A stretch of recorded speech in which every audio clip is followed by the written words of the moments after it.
Start करते हैं आज एक नया वीडियो। इससे पहले वाले वीडियो में हमने रसायन और उसके महत्व और कार्यक्षेत्र को जाना। आज हम द्रव्य की प्रकृति के बारे में जानते हैं कि द्रव्य किसे कहते हैं, इसका कितना अवस्थाएं होती हैं और कौन कौन से इसका वर्गीकरण है। आइए एक एक करके जानते हैं। सबसे पहले हम देखेंगे कि द्रव्य की परिभाषा क्या होती है। ये देखिए, कोई भी वस्तु जिसमें द्रव्यमान हो, जो स्थान घेरता हो और जिसे हम अपनी इंद्रियों के द्वारा अनुभव कर सकते हैं, वो द्रव्य कहलाता है, पदार्थ कहलाता है, जिसको इंग्लिश में हम मैटर कहते हैं। जैसे कि हम ले सकते हैं सीमेंट, कांच, पेपर आदि सभी जो वस्तुएं हैं वो सभी क्या कहलाती हैं, मैटर कहलाती हैं। आइए इनका उदाहरण देखते हैं। ये देखिए, यहाँ पे बहुत सारे एग्जाम्पल लिए गए हैं, जैसे कि कार, कुर्सी, कुर्ता, जूता, ये नल का पानी, ये बाल्टी का पानी, ये दूध, ये जलाशय जिसमें बेबी नहा रही है, तो जलाशय किसके अंतर्गत आ रहा है, लिक्विड के। गैस बलून में जो एयर भरा हुआ है, इसमें जो वाष्प निकल रहा है, इस फुटबॉल में जो हवा भरा हुआ है, ये सभी जो हैं पदार्थ कहलाएंगे। ठीक, आइए आगे बढ़ते हैं।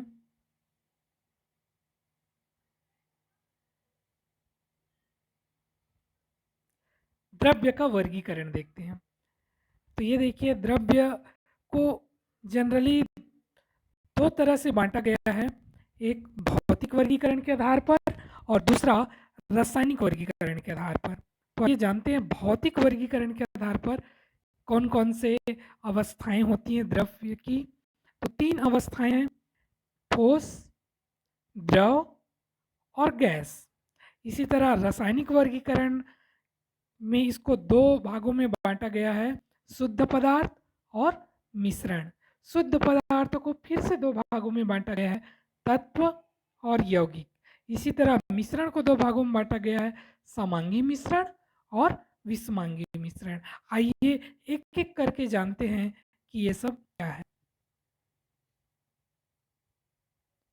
ठोस, द्रव और गैस, आइए तीनों क्या है और तीनों में क्या मेन डिफरेंस है, आइए जानते हैं। देखिए, ठोस का आकार और आयतन दोनों निश्चित होता है। अगर द्रव का देखें तो द्रव का आयतन तो निश्चित होता है, किंतु आकार जो है वो निश्चित नहीं होता है। इसी तरह गैस की बात करें तो गैस का ना तो आकार और ना ही आयतन, दोनों जो है निश्चित नहीं होता है। आइए इसको हम चित्र के माध्यम से देखते हैं। ये देखिए, ठोस में जो अणु हैं वो एकदम पास पास और एक निश्चित क्रम में व्यवस्थित रहते हैं, जबकि द्रव में क्रम जो है निश्चित नहीं रहता है। इस तरह अगर गैस का देखें तो इसके अणु बहुत ज़्यादा दूर दूर रहते हैं और निश्चित क्रम भी नहीं रहता है। इसी कारण है कि गैस का आयतन और आकार दोनों निश्चित रहता है। इसमें नियमित क्रम नहीं होने के कारण इनका आकार निश्चित होता है, और इसमें पास पास और निश्चित क्रम में होने के कारण इनका आकार भी निश्चित होता है। आइए आगे बढ़ें। द्रव्य का रासायनिक वर्गीकरण, जिसमें दो भाग में इसको बांटा गया है, शुद्ध पदार्थ और मिश्रण। शुद्ध पदार्थ दो तरह के थे, एक तत्व और दूसरा यौगिक। तो आइए जानते हैं तत्व क्या है। वह शुद्ध पदार्थ जो एक ही प्रकार के परमाणु से मिलकर बना होता है, उसे हम तत्व कहते हैं। जैसे उदाहरण के रूप में ले लें हम कार्बन, हाइड्रोजन, ऑक्सीजन, नाइट्रोजन आदि, ये सभी जो है तत्व कहलाते हैं।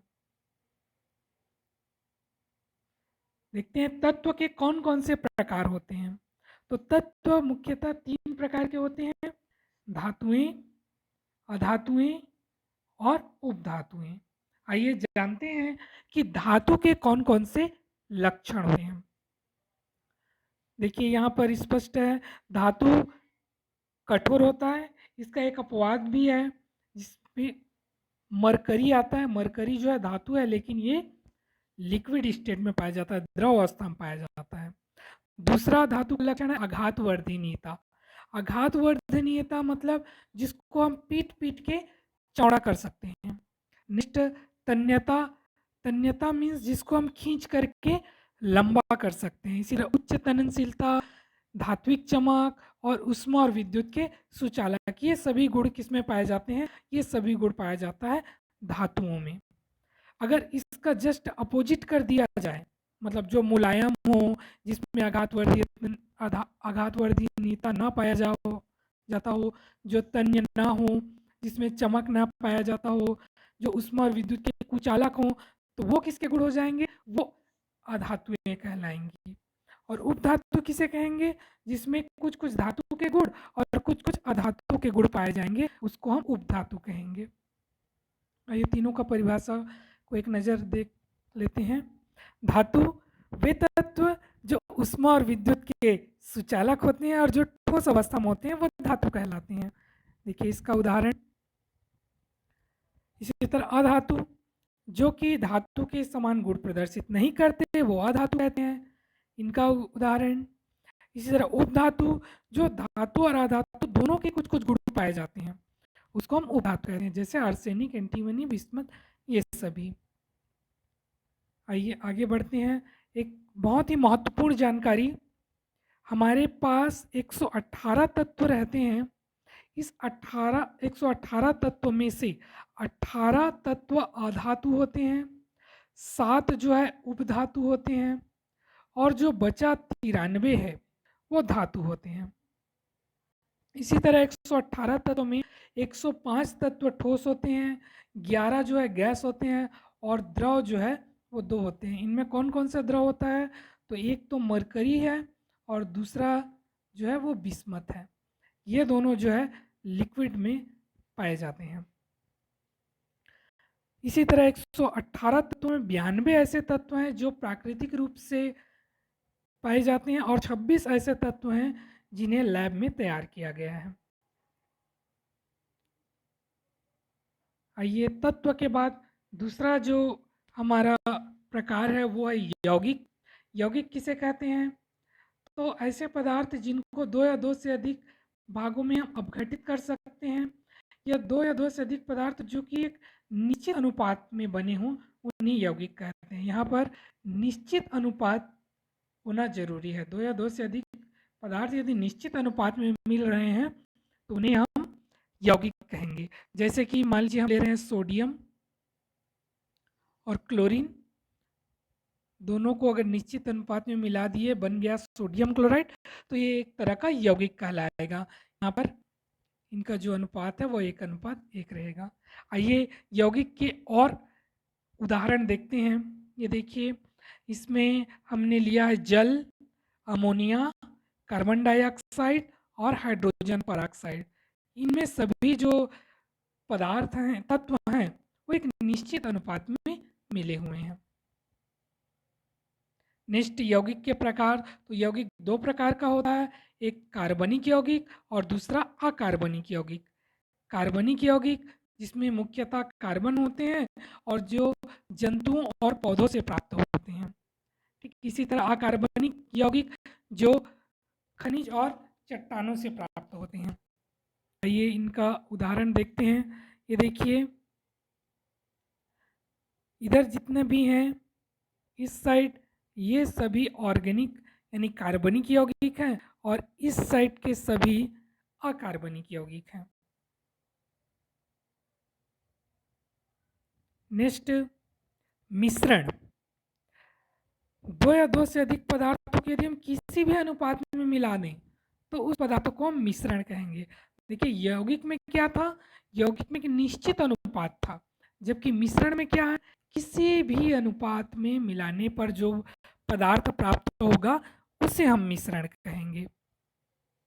आइए मिश्रण के प्रकार देखते हैं। तो मिश्रण 2 तरह का होगा, एक समांगी मिश्रण और दूसरा विषमांगी मिश्रण। समांगी मिश्रण किसे कहेंगे? तो ऐसे मिश्रण जिसमें अवयव जो हैं अच्छे से मिले हों कि उसको हम खुली आंखों से ना देख पाएँ, यहाँ तक कि सूक्ष्मदर्शी द्वारा भी उसको हम देख नहीं सकते हैं। इस तरह से वो आपस में मिले होते हैं, जिसको हम पृथक सामान्य विधि द्वारा नहीं कर सकते हैं। तो वो कहलाएगा हमारा समांगी मिश्रण। विषमांगी मिश्रण किसे कहेंगे? जिनका संगठन जो है एक समान नहीं रहता है, जिसको हम खुली आंखों से भी देख सकते हैं और जिसको सामान्य विधि द्वारा अलग कर सकते हैं, उसको हम बोलते हैं विषमांगी मिश्रण। आइए इन दोनों का हम उदाहरण देखते हैं। ये देखिए, यहाँ पर सैंड और वाटर का मिश्रण लिया गया है, दोनों को मिलाया गया है। आपको क्लियरली पता चल रहा है कि हम दोनों को खुले आंखों से भी देख सकते हैं और उसको अलग भी कर सकते हैं। तो ये किस तरह का मिश्रण कहलाएगा? ये कहलाएगा विषमांगी मिश्रण। इसी तरह शुगर और वाटर, शक्कर और पानी को मिलाने से उन दोनों का संगठन एक समान होता है और हम उसको खुली आंखों से पहचान नहीं सकते, इतने वो अच्छे से मिले हुए होते हैं। तो ये मिश्रण कहलाएगा हमारा समांगी मिश्रण। ठीक, आइए लास्ट में हम देखते हैं मिश्रण और यौगिक में क्या अंतर है। तो अभी तक आप समझ ही गए होंगे, मिश्रण दो पदार्थों को हम किसी भी अनुपात में मिला सकते हैं, जबकि यौगिक दोनों को एक निश्चित अनुपात में मिलाना जरूरी है। मिश्रण जो है ये समांगी या विषमांगी हो सकता है, लेकिन यौगिक हमेशा समांगी ही होगा। मिश्रण को साधारण विधि द्वारा हम अलग कर सकते हैं, लेकिन यौगिक को साधारण विधि द्वारा अलग नहीं कर सकते। यौगिक जब बनता है कुछ ना कुछ ऊर्जा परिवर्तन होता है, मिश्रण जब बनता है तो कोई ऊर्जा परिवर्तन नहीं होता है। तो इस तरह आज हमने सीखा कि पदार्थ क्या है, उसके कैसे वर्गीकरण हैं, तत्व क्या है, यौगिक क्या है, मिश्रण क्या है, ये सब हमने जाना। आशा है कि आपको ये वीडियो पसंद आया होगा। Thank you.